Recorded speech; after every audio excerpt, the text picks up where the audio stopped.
Welcome back. If you've just joined us, you're watching the news at 10 on Channels Television, live from Lagos and Abuja. A reminder of our top stories. Flight operations disrupted for almost 17 hours at Abuja International Airport after Saudi plane veered off the runway. Senate defers meeting with service chiefs. Our big story examines the battle against Boko Haram insurgency. And the UN backs international military intervention in Central African Republic.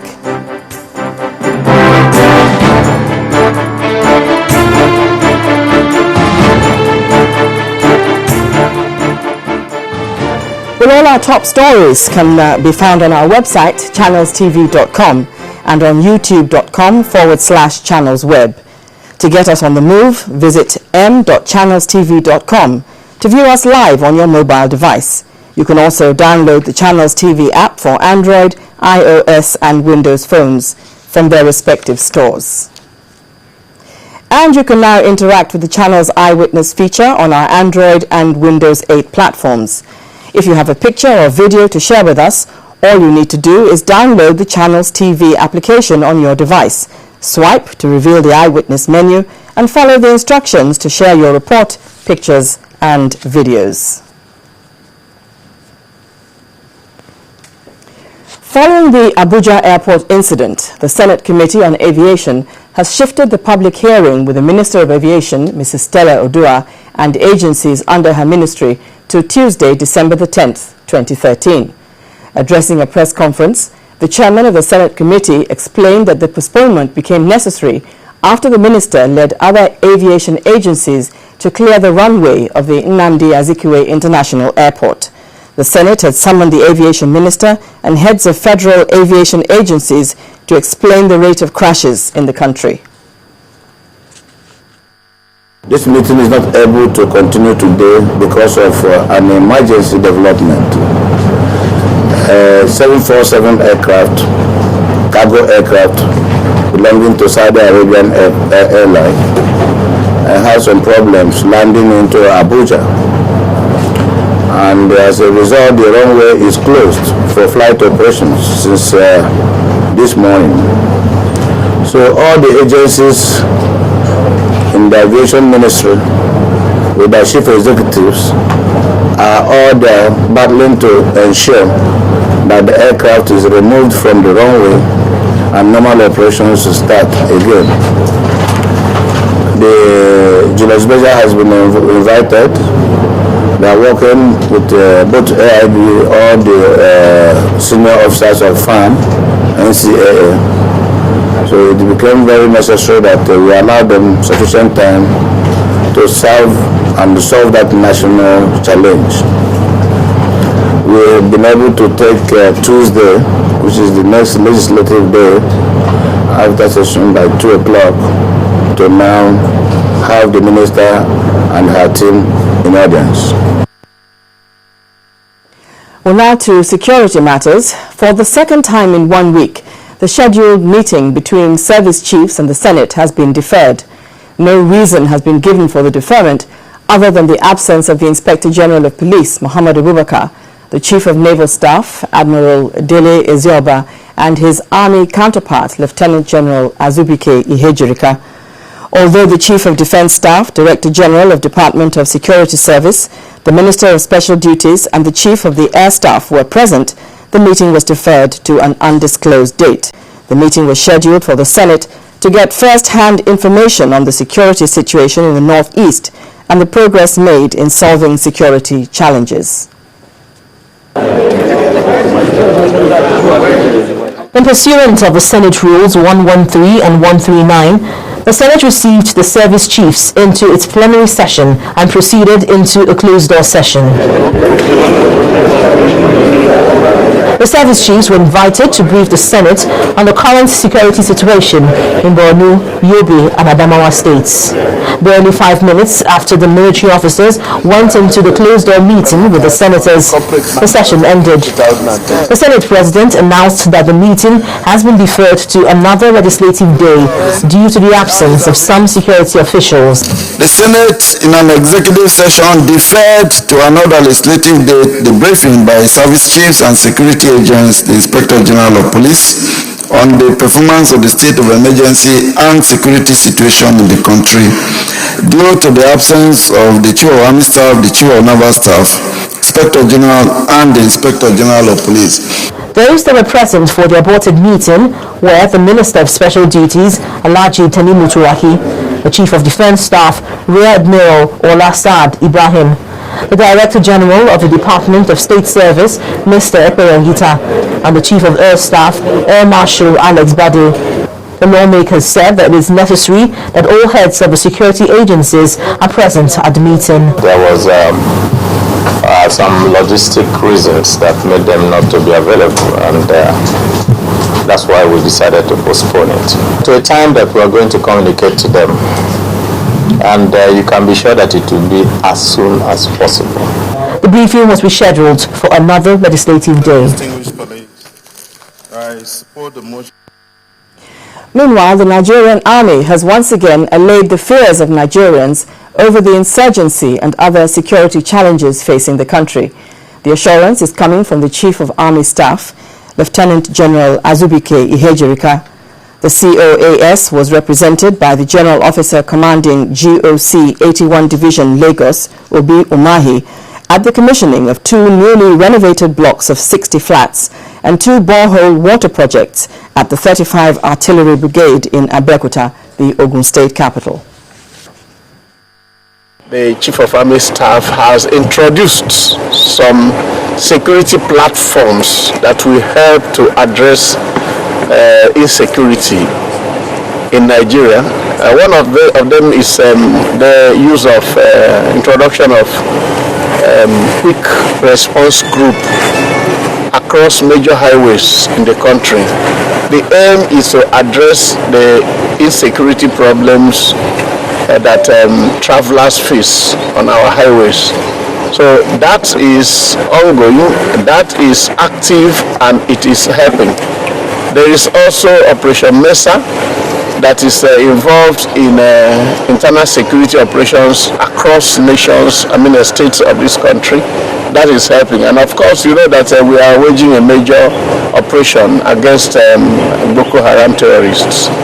And we think the Chief of Army Staff is doing a good job. And we believe that as time goes on, the situation will get better in Nigeria. And Governor Tanko Al-Makura of Nasarawa State has vowed to ensure that the perpetrators of violence and ethnic crisis in the state are prosecuted. Governor Al-Makura made the promise when he visited the traditional ruler of Obi, whose palace was torched along other homes destroyed during the Turun Obi crisis recently. The governor announced compensation for victims of the crisis and pledged to implement the report of the Judicial Commission of Inquiry into the incident when it is submitted. This is the remains of the palace at the Osuko of Obi, the traditional ruler of the people of Obi local government in Nasarawa State, after the Ombase attack on the palace. The governor has promised to rebuild the palace and other homes destroyed by the militia. Once that form of the commission is out, we are going to see how we will implement it. Definitely, those that are found culpable will be brought to book, and it will be a deterrent. Any person or group of persons who have this devilish or evil plans against a community like this, we embark on such. By the time we are through with the implementation of the report, we will be assured, that nobody this day will find attraction in destruction of people's property. We will make an example with those people that are found culpable, so that we make such acts or misdemeanors or misbehaviors unattractive for people who wish to embark on such irresponsible act. Governor Al-Makura also inspected other project sites like the trailer park along Makurdi Road and the Welder Village in Shabu. The governor warned against indiscriminate parking on the road. We will be identifying the eyesores within the state capital, and then made provision for evacuation of such eyesores and slums to places that will be dedicated to them outside the vicinity of the town. At that point in time, we will give notice for people to move out and go to those areas that are being earmarked for such trades and businesses, following which government will embark on enforcement of such directive. The indiscriminate parking by truck drivers along Lafia-Makurdi Road poses serious danger to motorists plying the road, especially with the Christmas season fast approaching. Now, still on security, it has been a situation in which the Nigerian government has had to apply either the stick or the carrot approach. In the fight against terrorism, especially in Nigeria's northeast region, every step taken seems not to have completely achieved the goal of eliminating the menace. About 500 suspects have been listed to face trial on charges relating to terrorism. Meanwhile, attacks still continue as the insurgents wage war on the state, killing thousands and leaving several hundreds in perpetual pain. Our big story tonight takes a look at the continuing battle to rid the northeast of the insurgents. And our correspondent, Sheung Okimbaloye, reports. Instant noodles, tasty nutrition, good for you.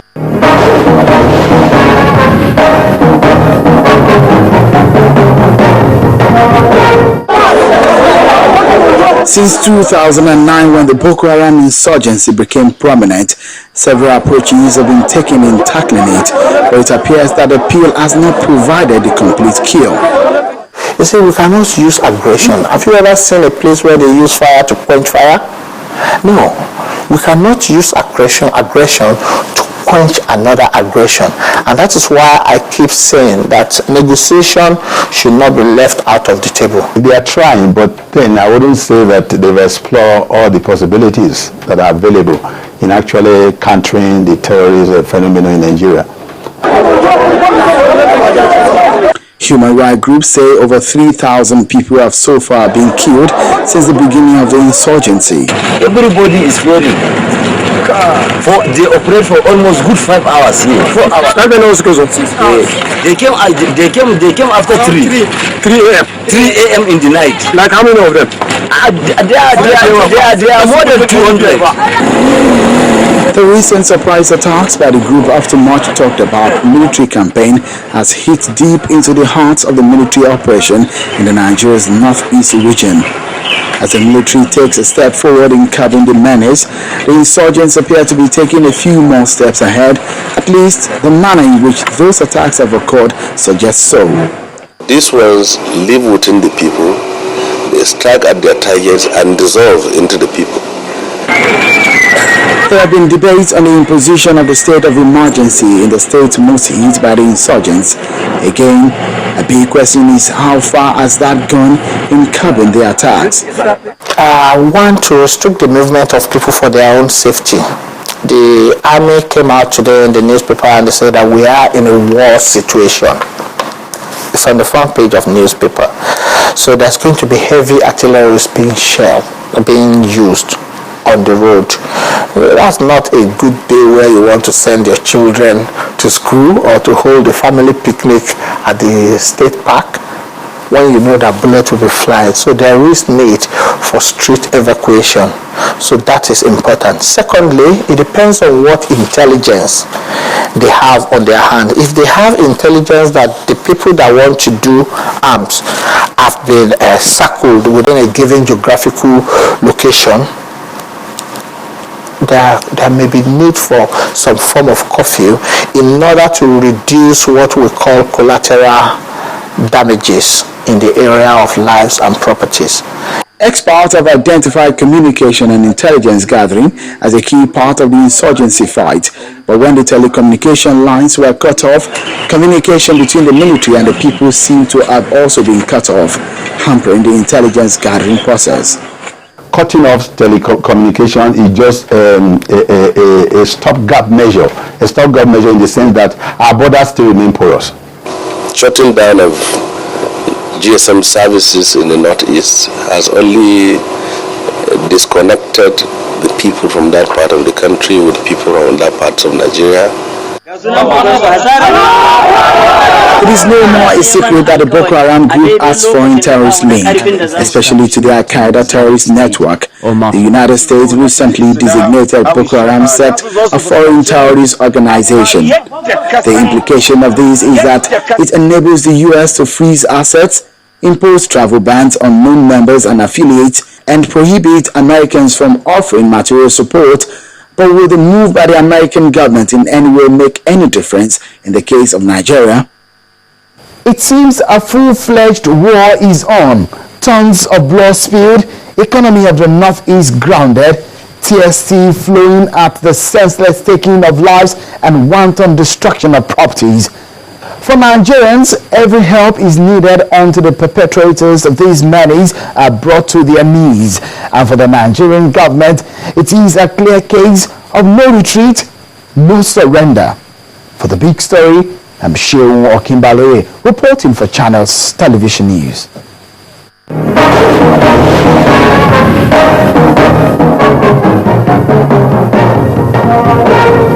Indomie instant noodles, tasty nutrition, good for you.